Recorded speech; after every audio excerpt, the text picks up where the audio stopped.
Bonjour et bienvenue pour un fragment de notre rendez-vous Faites passer en audio. La thématique annuelle des bibliothèques municipales de Genève est pour l'année 2021 Fenêtres sur rue. Nombreux sont les auteurs qui se sont inspirés pour écrire leurs livres d'un pays, d'une région, d'une ville ou des rues d'un quartier. L'auteure que je vous présente aujourd'hui, Viviane Gornick, est américaine et adore se balader dans les rues de New York. Viviane Gornick est née en 1935 à New York, dans le quartier du Bronx. Ses parents sont d'origine ukrainienne et de confession juive. Issue d'un milieu modeste, mais cultivé, ses parents sont de gauche et lisent quotidiennement les journaux, la petite Viviane grandit entourée de livres. Dès l'âge de 7 ans, sa mère l'inscrit à la bibliothèque de son quartier. Et c'est à partir de ce moment que Viviane dévore tous les ouvrages qui lui tombent sous la main et devient une lectrice assidue. En 1948, alors qu'elle n'a que 13 ans, son père décède d'une crise cardiaque.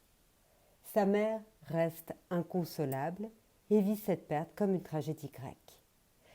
Viviane et son frère grandissent tant bien que mal avec cette mère dépressive. Par la suite, Viviane est heureuse d'étudier au City College à Manhattan. Cela lui permet de s'échapper pendant quelques heures de l'atmosphère lourde et oppressante que sa mère fait régner dans leur petit appartement du Bronx. Après ses études universitaires et avant de devenir un auteur reconnu, elle sera enseignante puis journaliste, notamment pour le célèbre hebdomadaire new-yorkais de la contre-culture, The Village Voice. C'est là qu'elle adoptera et développera son style d'écriture appelé personal narrative. C'est en fait transformer ses expériences personnelles en un objet littéraire. Elle dit « J'étais déterminée à devenir ce que j'appelle un narrateur personnel, c'est-à-dire quelqu'un qui racontait quelque chose de personnel. À l'époque où j'étais, au lieu où j'étais, le mémoire est devenu une possibilité enthousiasmante. Et c'est comme ça que j'ai commencé à écrire.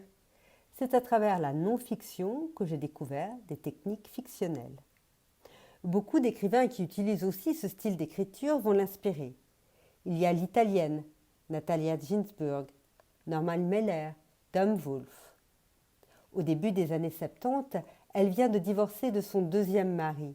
Et dans le cadre de son travail de journaliste, elle rencontre des féministes. Betty Friedan, Gloria Steinem, Kate Millett et bien d'autres. Elle s'engage tout de suite à leur côté en faveur de l'égalité.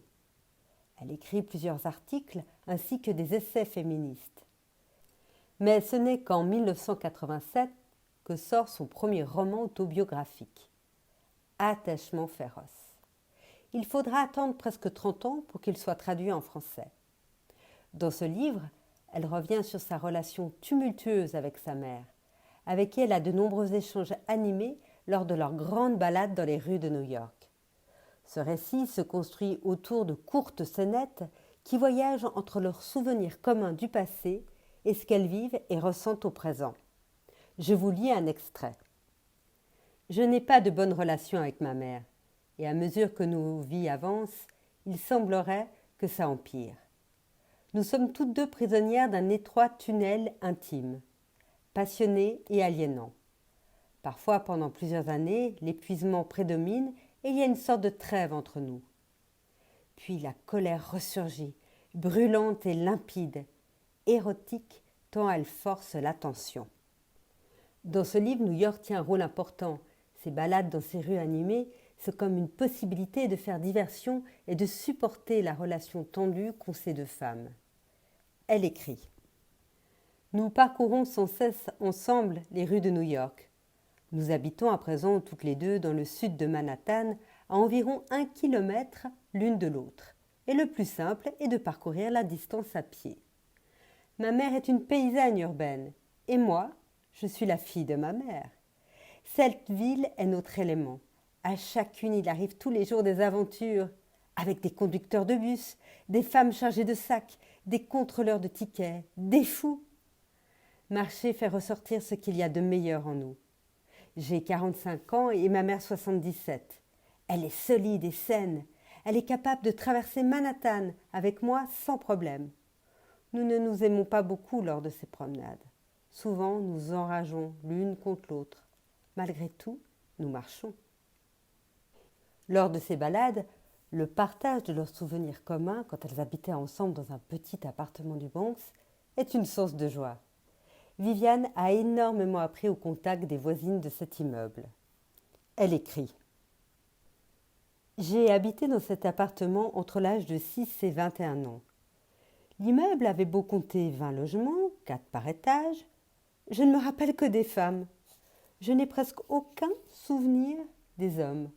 Pourtant, ils étaient partout, mari, père ou frère, mais je ne me souviens que des femmes. Quand elles parlaient, on avait l'impression qu'elles ne savaient ni qui elles étaient, ni quel pacte elles avaient conclu avec la vie. En revanche, elles se comportaient la plupart du temps comme si elles le savaient pertinemment. Futées, versatiles, illettrées, on les aurait crues issues des romans du naturaliste Théodore Dreiser. À travers ses propres expériences et observations, Viviane Gornick arrive à nous faire réfléchir à notre propre vie. Et c'est en cela que ce petit livre est puissant.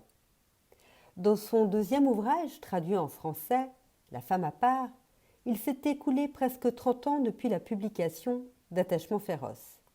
Et ce n'est plus en compagnie de sa mère, qui a disparu, qu'elle effectue ses balades dans le New York, mais avec son ami Léonard.